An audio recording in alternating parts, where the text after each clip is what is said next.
Hey guys, it's Jimmy here and welcome back to Assetto Corsa for another video. Now today the third Porsche pack dropped, which means that I'm a very happy bunny because I get to drive the Porsche 917K, a car that I've been looking forward to driving since it was announced, however long ago it was now. Now, we're going to be doing an 8-lap race against the AI around historic Silverstone, a really awesome car track combination, something I'd definitely recommend you doing. And I want to get driving, so we're going to jump in right away. Here we are then, strapped in, hunkered down in the 917K at the start of our 8 laps of Silverstone. First gear engaged, revs up, and away we go.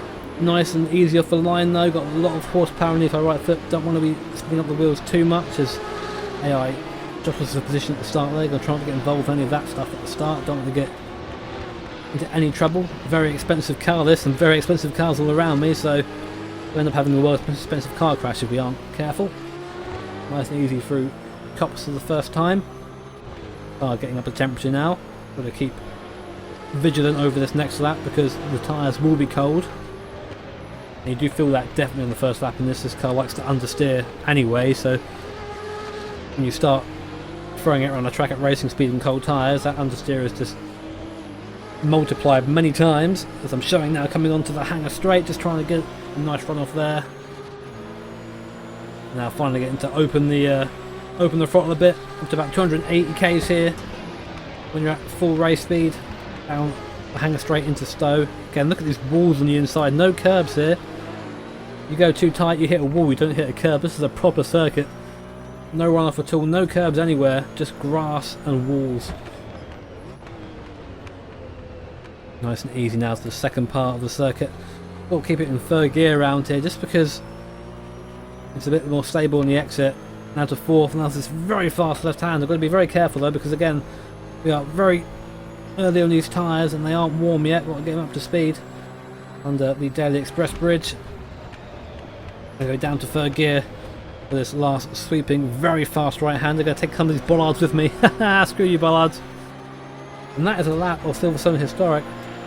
7 to go. And you can see why this place used to be called the Temple of Speed.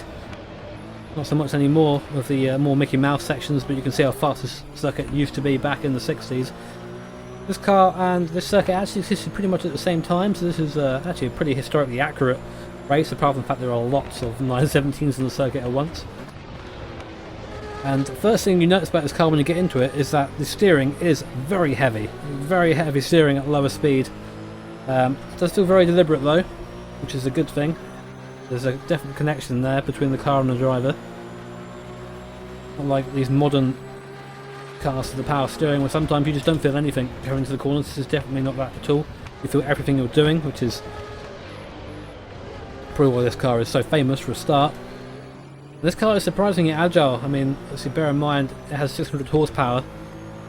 It's being produced behind you in the car. Weighs under 900 kilos. Again, heavy steering through there, but I just got the understeer at the wrong point. But it's let down by the suspension. The suspension again is from the 70s, so it's old and it rolls, and you can see I'm just struggling through there with hideous understeer. It's almost terminal. And allows the AI to get a bit close to me now. I'm going to try and take some time back through this last corner again, waiting for that understeer to sort of cure itself, using the throttle a bit to bring the rear around, but all very difficult to do. Down to second gear now for cops, also using heel and toe in this car. H-pattern gearbox, so we've got to be using that. And this car is pretty much the epitome of what I like in sim racing.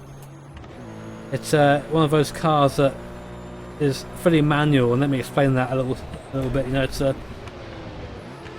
there's no computers, no traction control, no ABS, no nothing. It's just a pure experience, and you have to learn how to drive the car. You have to learn the correct technique to get the most out of the vehicle, and that is definitely the case here. This car does slide a bit. You can get a little bit of slip angle out of the rear tyres if you're having an enthusiastic corner exit, and sometimes that can be faster. Of course, lots of downforce.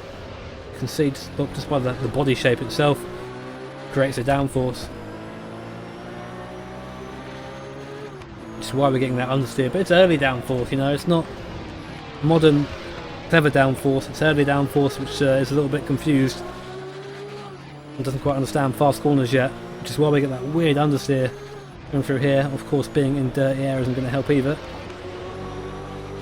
Again, using just 4 through there. Maybe should shift down to third actually, just for the run out of there. I always wonder what this car would be like if it had more modern suspensions. Like, am I braking wrong for there? But we can get on the gas very early there. This ends up with a better line through there than 23. Going to go up the inside to Cops, I think. It's brake a lot earlier than you think. Brakes in this thing aren't actually too bad, I'll give it that. They're old brakes, so you do have to brake earlier than you think, but they're actually very hard to lock, so you can carry a lot of braking force into a corner without locking a wheel, which is actually quite nice. It's quite user friendly. On the inside here, awesome external sounds in this car. The only thing that I say let it down in sounds is probably the internals. They're not bad sounds. They're sort of like a 7 or 8 out of 10, you know. Sort of miss that rawness that I'd expect from this car, but they're still pretty nice anyway. Up into 5th gear again, 280 k's, and braking hard. So, well, not hard enough apparently. Outbrake myself a little bit, gonna have to go wide there. Maybe concede the corner, wheel in the grass, kicking up some dirt. Very easy to do that. It's like the game does not like me kicking up dirt there. A little bit of a frame dip, so I'm getting a punishment there for going off. I'm getting frame rate issues, which is an interesting way of punishing sim racers. Might have to implement that into some R-Factor League somewhere. Getting the line very wrong there, but just completely scything up the inside there. I just turned in super early, that was my bad. Sorry guy, see you later man. 3rd gear, come on. Car's starting to get up to temperature now. These tyres still not, you know, they're just not cooperating. We are obviously on the vintage tyre compound, so older compound of tyre, not quite as sticky as modern compounds.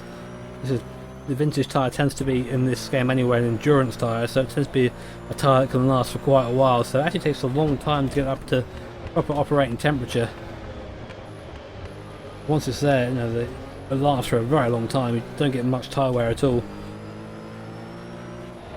Getting into a bit of a rhythm now. Being careful coming to the hanger straight. Don't want to understeer there. So easy to do that. So easy to just push under throttle and the car will just go off. What's actually hard to do in this car, aside from at low speed, is to get any oversteer. It's very hard to get that as I completely throw myself up the inside of the 20 car there. Sorry mate. That was a twofer. Thank you very much. Yeah, very hard to incite oversteer in this car unless you really try and do it. Which again is sort of nice. It means the car's stable. Miss the apex there, but you don't really go for the apex in this corner because there's a wall there. Clipping the apex means scraping the wall, and I'm not really into that. I'm not that precise. Again, kicking up a little bit of dust there on the exit. You can see on the grass there where it's a little bit worn where cars gone over there a couple of times, which is a pretty cool detail to keep in. Right. And now the front snags. Now we can go. You have to wait for the front end to bite, and then you can get on the power. The nicest feeling when you do eventually get it. 2nd gear again. Come on, nice and easy through there. Trying to negotiate the way through the corners. There's not many markers to go from. Also, you have the bits at the side of the circuit, but we're so used to doing that, you know, cutting in, taking a bit of curb when there isn't any curb. It's actually it's quite jolting as a driver to come in and try to make things work properly. Try to make the lines work properly. Maybe better off there getting on the power early. It seems that getting the power early gives us a bit more downforce through there, but still we have that understeer that I've been talking about in the entire video. It's still prevalent, even with these tyres getting up to temperature now. Oh my god. Speaking of which, it's completely muscled the guy for circuit just through not being able to turn the car. Something that a lot of these older Assetto Corsa cars have is that understeer. It's sort of it's taking your brain into a particular mode. You know, you drive a car that's this fast in a straight line, you sort of assume that it's going to be quick in the corners as well. It isn't slow in corners, but it isn't, you know, not quite what you're used to. As we get a little bit bumpy there, the car slides a little bit. You have to sort of reprogram your brain, say, although we are doing 280 k's in a straight line, it doesn't mean that we can carry speed through a corner. Sorry bollards. Nothing personal. 2nd gear, come on. Come on, steering, there you go. You can just feel when it grips up and the force feedback, and that's when you get on the power. That's the real secret, I think, to driving the car, is just controlling that understeer through there. You're nice and fast. A lot of room to drive into should you make a mistake. Not so much at hangar though, so coming off it's Chapel Corner now onto the hangar straight. I'm not quite able to actually see where my exit is because there's a big old car in front of me, so I have a look around the outside. Is there enough room for me? No, not quite. Gonna switch back though.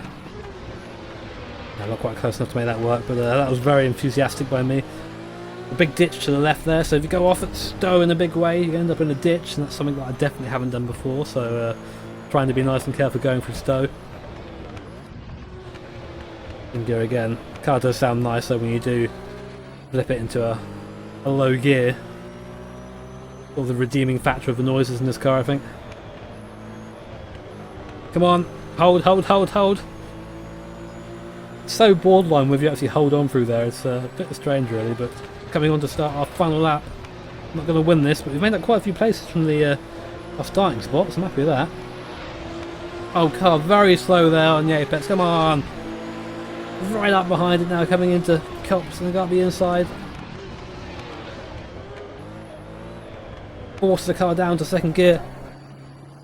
Power slide there to just get rid of that AI car from buzzing around the back of me. Power slide isn't going to try and overtake then, is he? And look how much more speed we have in these cars through here. Looks like this car's nice and warm now. I'm sitting on those big fat rear tyres through there. Just wish there was more entry there. But you want more room for the road so you can really capitalise and use all the top speed coming onto the back straight, but you just haven't quite got enough to do that.